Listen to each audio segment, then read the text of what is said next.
আমরা সবাই সুরক্ষিত আছি। আর চিন্তার কোনো কারণ নেই।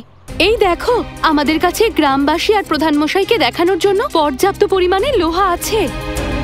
এই লোহাগুলো দেখিয়ে আমরা সবাইকে বিশ্বাস করাতে পারবো যে ওই ব্যক্তি সত্যি কথাই বলেছিলেন। আমরা নিজেদের জীবনকে বাজি রেখেও বৃন্দাবনের জন্য ভালো কাজ করেছি।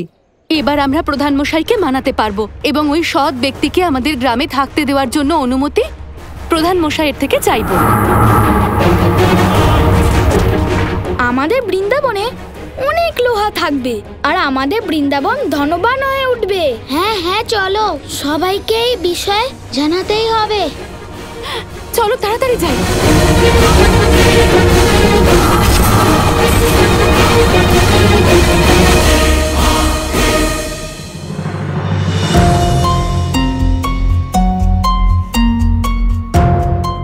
এই লোহা আপনারা কোথা থেকে পেলেন? প্রধান মশাই, ওই ব্যক্তিটি ঠিক কথাই বলছিল।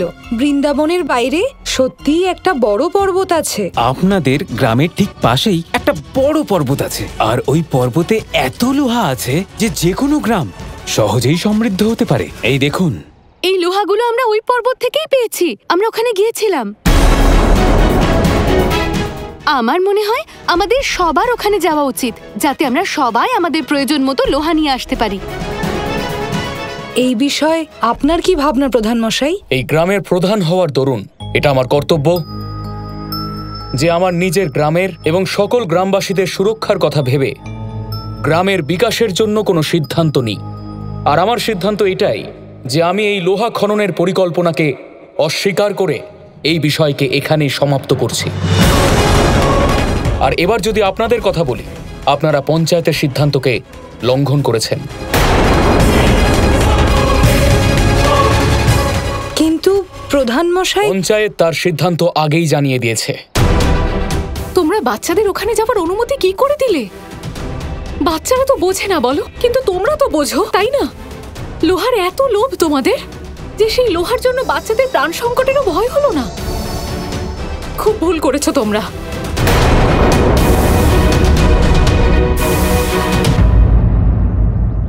গোপাল, মনে হচ্ছে এই পরিকল্পনা অসফল হবে। শীঘ্রই কিছু করো। দাদা, এদের মনে লোহার মোহ আরো বাড়বে, যে কারণে ওরা আবার ওই পর্বতে অবশ্যই যাবে। কিন্তু গোপাল, লোভ করা তো ঠিক নয়, তাই না? দাদা, বৃন্দাবনবাসীদের কোনো লোভ নেই, বরং এটা আমার লীলার একটা অংশ। কিন্তু এর ফলে কি হবে? যতক্ষণ না সম্পূর্ণ বৃন্দাবন অগাসুরের কাছে যাচ্ছে, ততক্ষণ যশোদা মা আমাকে এখান থেকে বাইরে যেতে দেবে না। কিন্তু গোপাল, আমি এখনো একটা কথা বুঝতে পারছি না, যে সকল বৃন্দাবনবাসী অঘাসুরের কাছে পৌঁছাবে কি করে? পৌঁছে যাবে দাদা, আপনি দেখতে থাকুন। কিন্তু যতদিনে অঘাসুরের কি হবে? ততদিন অগাসুরের সাথে আমরা অন্য খেলা খেলবো। আমাদের কাছে তো খেলার কোনো অভাব নেই দাদা।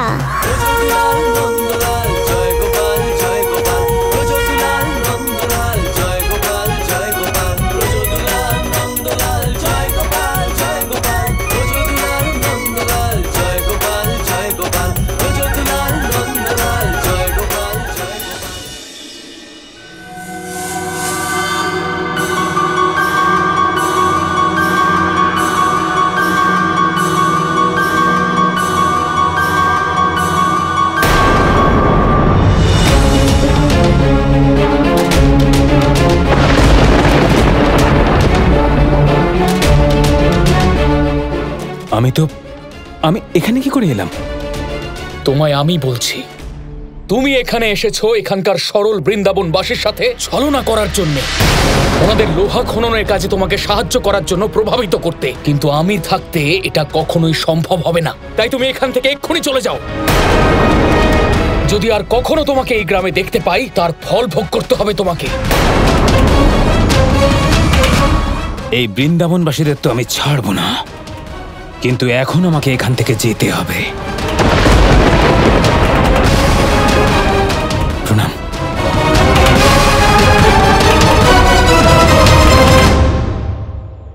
অগাসুর অবাক হয়ে আছে। যে ও হঠাৎ বৃন্দাবনে কি করে এলো? এবার তো ঘাসুর আরো রেগে গেছে গোপাল। এবারও নিশ্চয়ই বড় কিছু করবে, খুব উৎপাত করবে এবার। যাই করুক না কেন দাদা, তার জন্য আমরাও তৈরি। প্রধান মশাই ভুলও কিছু বলছেন না, উনিও আমাদের সুরক্ষার কথা ভেবেই বলছেন। কিন্তু ওখানে তো আমাদের উপর কোনো সংকট আসেনি, তাহলে ওখানে যেতে অসুবিধা কিসের? হ্যাঁ, প্রধানমশাই এটা কিছুতে বুঝতেই চাইছেন না যে ওই লোহা পেলে আমাদের বৃন্দাবনবাসীর কত উপকার হবে। আপনি চিন্তা করবেন না, আজ আমরাও আপনাদের সাথে ওই পর্বতে যাব আর সবাই মিলে আরো লোহা নিয়ে আসবো। আর হতেও পারে যে এত লোহা দেখে প্রধানমশাই রাজি হয়ে গেলেন।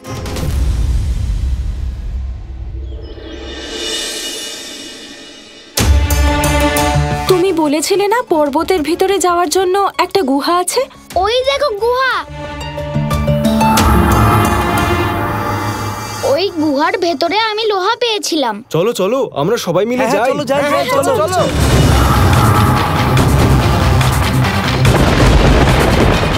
এবার এসো তোমরা।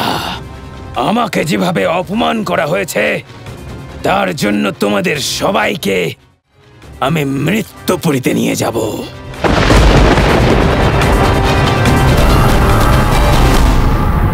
এবার দেখি কোন সে মায়া আমায় আমার মুখ বন্ধ করা থেকে আটকাতে পারে।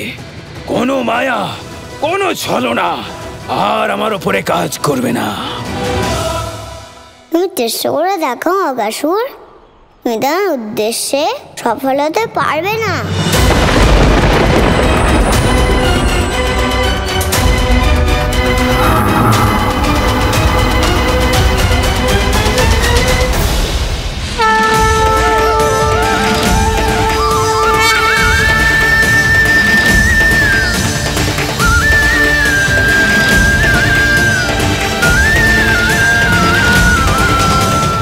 এসব কি হচ্ছে? আমার মুখ আবার কি করে খুলে যাচ্ছে? এটা অবশ্যই ওই কৃষ্ণেরই মায়া।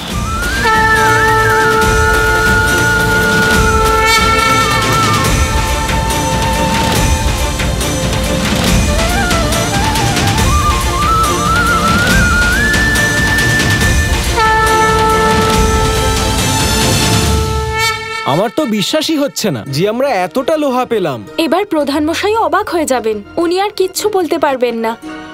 এই লোহা দেখে ওনাকে আমাদের কথা মানতেই হবে। হ্যাঁ হ্যাঁ চলো, ওনাকে গিয়ে শীঘ্রই এগুলো দেখাই।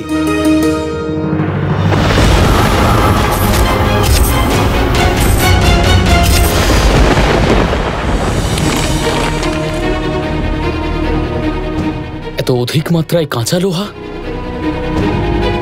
প্রধানমশাই, এরা সবাই ঠিকই বলছিল। ওখানে সত্যিই অনেক লোহা আছে আর ওই জায়গাটা সত্যিই সুরক্ষিত।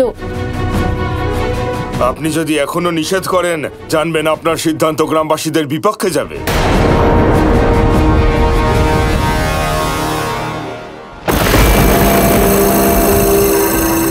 অনেক হয়েছে। আমি আমার সমস্ত শক্তিকে আহ্বান করছি।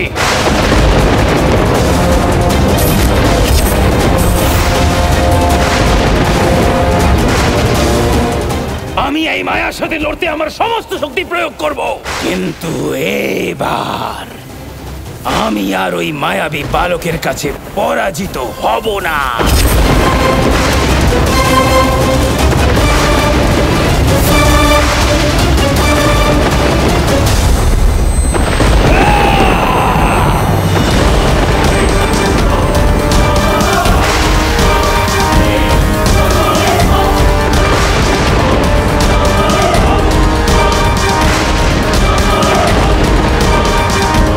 কৃষ্ণ তো আমার সাথে ছলনা করতে চায়, তাই না?